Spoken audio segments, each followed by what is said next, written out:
আসসালামু আলাইকুম। এই ভিডিওটি তৈরি করছি সপ্তম শ্রেণীর প্রিয় শিক্ষার্থীদের জন্য। তো আগামীকাল হচ্ছে তোমাদের বাংলা বিষয়ের ষান্মাসিক মূল্যায়ন পরীক্ষাটি অনুষ্ঠিত হবে। সপ্তম শ্রেণীর ষান্মাসিক মূল্যায়ন 2024, বিষয় বাংলা, তারিখ 10/7/2024, প্রশ্ন ও প্রশ্নের উত্তর। ঠিক আছে, তো ভিডিওটি সবাই দেখবে, খুবই কাজে লাগবে তোমাদের।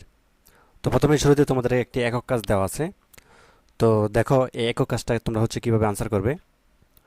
তো মর্যাদা অনুযায়ী সর্বনাম ও ক্রিয়ার প্রয়োগ দেখাও। ঠিক আছে, অর্থাৎ তোমাকে একটা অনুচ্ছেদ লিখতে হবে। অনুচ্ছেদ লেখার মাধ্যমে হচ্ছে মর্যাদা ও সর্বনাম ক্রিয়ার প্রয়োগ দেখাতে বলা হয়েছে। ঠিক আছে, মর্যাদা মানে হচ্ছে সম্মান দেখিয়ে তোমাকে কি করতে হবে, সর্বনাম ও ক্রিয়ার যে প্রয়োগ আছে সেটা কিন্তু দেখাতে হবে। ক্রিয়ার মানে কাজের যে প্রয়োগটা সেটা। তো যাই হোক, কীভাবে আনসারটি করবে দেখো। উত্তর, আমরা আচ্ছা আমার আমার নানা একবার খুব অসুস্থ হয়ে পড়েছিলেন। তাকে নিয়ে আমার বড় মামা জেলা সদরে হাসপাতালে গেলেন।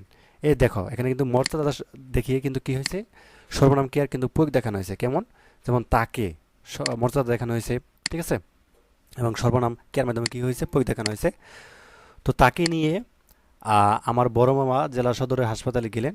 আর যেগুলোর মধ্যে আন্ডারলাইন করা আছে নিচে, ওইগুলাই হচ্ছে মূলত হচ্ছে মর্যাদা দেখিয়ে, অর্থাৎ সর্বনাম ক্রিয়ার প্রয়োগ দেখানো হয়েছে। ঠিক আছে, তো তারপর দেখো যে, তো হাসপাতালের ডাক্তার বলেছিলেন কয়েকদিন রোগীকে হাসপাতালে থাকতে হবে। এ সময় নানা 3-4 দিন হাসপাতালে ছিল। তো মা হাসপাতাল থেকে নানার সেবা করতেন। এই যে করতেন, এটা কি মর্যাদা দেখিয়ে সর্বনাম কি আর কি প্রয়োগ দেখানো হয়েছে, করতেন। ঠিক আছে, করতেন, যেতেন, খেতেন, ঠিক আছে, পড়েছেন, বললেন, সবই হচ্ছে কি মর্যাদা দেখিয়ে সর্বনাম ক্রিয়ার প্রয়োগ। তো তারপর দেখো কীভাবে লিখতে পারি। তো একদিন বিকালে আমি বড় মামার সাথে হাসপাতালে গিয়েছিলাম তো নানাকে দেখতে। এত বড় হাসপাতাল আমি আগে দেখিনি। জরুরি বিভাগের সামনে একটু পরপরই রুগী আসছে, আর সেখানকার ডাক্তার নার্স সেসব রুগীকে নিয়ে ব্যস্ত হয়ে পড়ছেন। এই যে পড়ছেন, ঠিক আছে, এটা কি দেখানো হয়েছে, মর্যাদা দেখিয়ে সর্বনাম ক্রিয়ার প্রয়োগ ঘটানো হয়েছে। এবং বেশি লোকের ভিড় দেখে দারোয়ান বারবার বলছেন, এই যে বলছেন, ঠিক আছে, আপনারা মানে মর্যাদা দেখিয়ে কি হয়েছে, সর্বনাম ক্রিয়ার কিন্তু প্রয়োগ দেখানো হচ্ছে। তো এখানে ভিড় করবেন না। ঠিক আছে, নানা আমাকে দেখে খুব খুশি হলেন হলেন ঠিক আছে, তবু তিনি বললেন। এই বললেন শব্দটা কি, মর্যাদা দেখিয়ে কি আর সর্বনাম কি আর প্রয়োগ। আর তুই আবার আসতে গেলি কেন। ঠিক আছে, তো নানা আমাকে আদর করে তুই করে বলে। আমি ছোটবেলায় নানাকে তুমি করে বলতাম, এখন ওনাকে আপনি করে বলি। ঠিক আছে, ওনাকে এদের মর্যাদা দেখানো হয়েছে। তো আমি আমি নানার কথার উত্তরে বললাম, নানা ভাই আপনি দ্রুত সুস্থ হয়ে যাবেন। এই যাবেন মর্যাদা দেখানো হয়েছে। ঠিক আছে, তো যা হোক আশা করি বুঝতে পারছো। এই যে কয়েকটা শব্দ আমি বললাম না, এই যে যে শব্দগুলো হচ্ছে বললাম, আপনারা, হলেন, বললেন, গেলে, বলছিলেন, এই সবই হচ্ছে মর্যাদা দেখানো হয়েছে, সর্বনাম ক্রিয়ার প্রয়োগ দেখানো হয়েছে। তো এই শব্দগুলো হচ্ছে তোমার কিছু যদি মুখস্থ থাকে তুমি যে কোনো অনুচ্ছেদে লিখতে পারবা। অনুচ্ছেদে লিখিয়ে যা হচ্ছে এই শব্দগুলো ব্যবহার করে অনুচ্ছেদ যদি বাক্য লেখো, তাহলে কিন্তু তোমার পক্ষে কিন্তু সহজ হবে। অর্থাৎ মর্যাদা দেখিয়ে তুমি কিন্তু একটা সর্বনাম ক্রিয়ার যে প্রয়োগ দেখিয়ে একটা অনুচ্ছেদ সেটা কিন্তু লিখতে পারবে। ঠিক আছে, তো আশা করি বিষয়টি বুঝতে পারছো আমি কি বোঝাতে চাচ্ছি। অর্থাৎ যদি কোনো অনুচ্ছেদ লিখতে বলে যে মর্যাদা দেখিয়ে এইভাবে লেখো, জাস্ট এইভাবে লিখে দিবে। তো যাই হোক, তারপর আরেকটি প্রশ্ন রেখেছি তোমাদের জন্য, খুবই গুরুত্বপূর্ণ। এটি দেখো যে কোনো একটি বিষয় নিয়ে 100 শব্দের মধ্যে একটি অনুচ্ছেদ লেখো। লেখা হয়ে গেলে প্রত্যয়ের মাধ্যমে গঠিত শব্দগুলো নিচে দাগ দাও। এবার দেখো তোমাকে কি বলছে, মানে তুমি যে কোনো বিষয় নিয়ে একটা অনুচ্ছেদ লিখতে পারো, সেটার মধ্যে কি দেখাতে হবে, প্রত্যয় দেখাতে হবে। ঠিক আছে, তো প্রত্যয় দেখাতে হবে কি। তো চলো আনসারটা দেখা যাক, তাহলে আমরা আমাদের কাছে আরও বিষয়টি আরও ক্লিয়ার হবে। উত্তরটি আমরা এভাবে লিখতে পারি। তো একদিন বাবা বলছিলেন শৈশবে, এই যে শৈশবে প্রত্যয় দেখানো হয়েছে দেখো, তার দোলনায়, দোলনা শব্দটা কি, প্রত্যয় দেখানো হয়েছে। তো দুলতে ভীষণ ভালো লাগতো।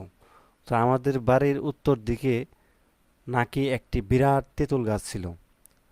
তো সেই গাছেরই একটি ডালে, এখানে ডালে হবে, দাদু বাবার জন্য দোলনা বেঁধে দিয়েছিলেন।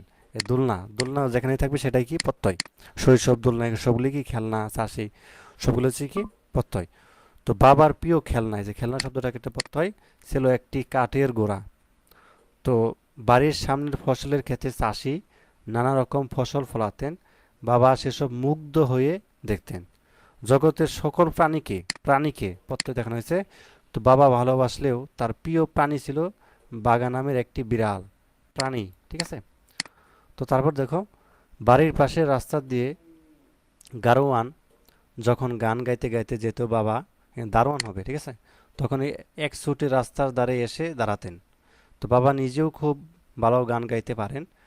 বাবার শৈশবের একটা কথ্য শব্দ। তো গল্প শুনতে আমার অনেক ভালো লাগে, কিন্তু আমার শৈশবের সঙ্গে বাবার শৈশবের খুব একটা মিল নেই ভেবে মন খারাপও হয়। তো যাই হোক, এইভাবে হচ্ছে তোমাকে অনুচ্ছেদ লিখতে হবে, তো 100 শব্দের মধ্যে। তো বিষয়টি আশা করি বুঝতে পারছো। এইভাবে যদি পরীক্ষার মধ্যে আসে অবশ্যই। আরেকটি কথা, আমাদের সর্বশেষ যে ভিডিওটি আপলোড হবে চ্যানেলে সেটি অবশ্যই দেখবে, সেটি কিন্তু তোমাদের প্রশ্ন এবং উত্তর দেওয়া থাকবে, অর্থাৎ আগামীকালের যে নমুনা প্রশ্ন একের সাথে উত্তর ফাইনাল। তো অবশ্যই তোমরা হচ্ছে ভিডিওসে ক্লিক করবে, অথবা হচ্ছে প্লে লিস্ট আছে চ্যানেলের ভিতরে যাওয়ার পর, চ্যানেল ক্লিক করার পর প্লে লিস্ট আছে, সেখানে দেখবে যে ষান্মাসিক মূল্যায়ন সপ্তম শ্রেণীর ষান্মাসিক মূল্যায়ন 2024 লেখা আছে, সেখানে দেখলেও হবে। অথবা ভিডিওসে ক্লিক করার পর যে থাম্বনেল দেখবে 100% সঠিক উত্তর, ওই থাম্বনেলটা ক্লিক করবা, ওখানে কিন্তু সঠিক উত্তর পেয়ে যাবা বাংলা বিষয়ে, ঠিক আছে। তো ধন্যবাদ সবাইকে ভিডিও দেখার জন্য। আল্লাহ হাফিজ।